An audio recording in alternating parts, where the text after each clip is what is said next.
Everyone knows who Stakeknife is. No one denies that Freddie Scappaticci was Stakeknife. But this report doesn't name him. Why? Well, do you know what it is? I mean, to actually flat out say that it doesn't name him actually is slightly inaccurate, because it does name Freddie Scappaticci, but in a very strange way. So, for example, when I arrived to the Stormont Hotel this morning, I was handed the report and I opened to the index. And one of the first things that's listed in the index is facts about Freddie Scappaticci. And me and a few other journalists and my colleague Alison, who I'm sure you'll hear from later, sort of looked at each other to think, oh, okay, so we are actually naming him here. But it's done in a way where, I mean, it's very difficult to talk about this because, like you said, everyone knows, and the constant phrase that was used today, it was used in the report and it was used by John Boucher, the Chief Constable for the PSNI, the dogs on the street, to know that Freddie Scappaticci is Stakeknife. But the report does it in a way where it doesn't necessarily say Freddie Scappaticci is Stakeknife. It refers to his alleged role as Stakeknife in the parts that it does mention Scappaticci. And watching the footage, listening to it, the investigators, they seem scundered for that. Yeah, there is, yeah. And not even just scundered. John Boucher today was visibly irate when he was talking about the limitations that was put on Operation Kenova, which he himself used to actually head up. He, you could actually see the frustration and almost vitriol in his words whenever he was talking about the likes of MI5, and I'm sure we'll get onto that, about their failure to disclose information, but also in the frustration that they actually cannot legally name Freddie Scappaticci as Stakeknife, despite the fact that it's this open secret in the room that every single person knows who that is. And the basic explanation for those who are not aware is that the Kenova team were just legally barred from formally naming him due to data protection requirements, and said that it might jeopardise future legal proceedings. Obviously, Kenova's team fought for that to be lifted, and they fought for the ability to name them. The UK government has went back and forth constantly before the publication of this report, where they said that they might name him, they might not name him, but then basically they just come out just shortly before this was actually published and was like, no, by the way, we're not going to name him. It is a considerable report. I mean, and obviously it's £48 million worth of report. There's 8 years of work. A lot of very professional people have been working on this, and I think a lot of people have a lot of faith in the investigators as well in this report. Certainly anyone I've talked to in the media or surrounding this. It cost £48 million. It took 8 years to produce. Is there anything new in this? Oh yeah, there's plenty of new stuff. In terms of from the victim's perspective, though, and I'm sure Alison will touch on this later, but in terms of the victim's perspective, I'm not sure there's much new for them.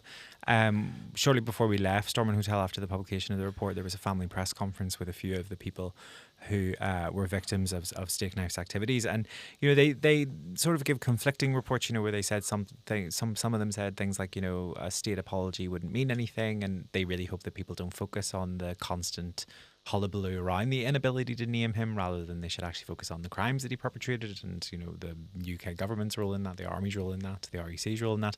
So when it comes to that, there seems to be a debate. But in terms of the new information around not only just the recruitment but the employment of Freddie Scappaticci as Stakeknife, there is a lot of new information. There's a lot of new information, and that's why when people look at the Belfast Telegraph, when they look at other outlets, they'll see an awful lot of different headlines. They'll see an awful lot of things, because people are trying to write, say, 800, 600 words based on quite a large report. Yeah. So it's basically like a book, and you're picking up lines from different things, and there are things which stand out. Now, the operation, the Stakeknife operation, the report says that the FRU, Forced Reconnaissance Unit, his army handlers, considered Stakeknife more important than the victim, and that therefore that this has been taken as the security forces confirming that their agent was more important than the victim.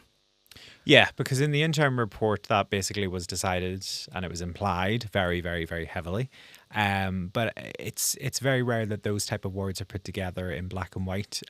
So whenever we were looking through the report today, there's an index of I believe it's 32 victims of crimes or thought to be involved in crimes that the Operation Kenova investigated, none of which have been prosecuted as well. And they involve Freddie Scappaticci as his role as Stakeknife.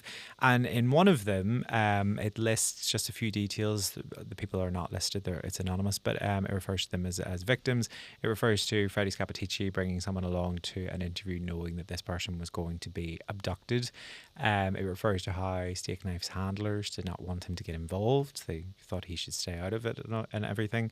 But essentially, there was the line there below that said they considered Stakeknife to be more important to them than this victim.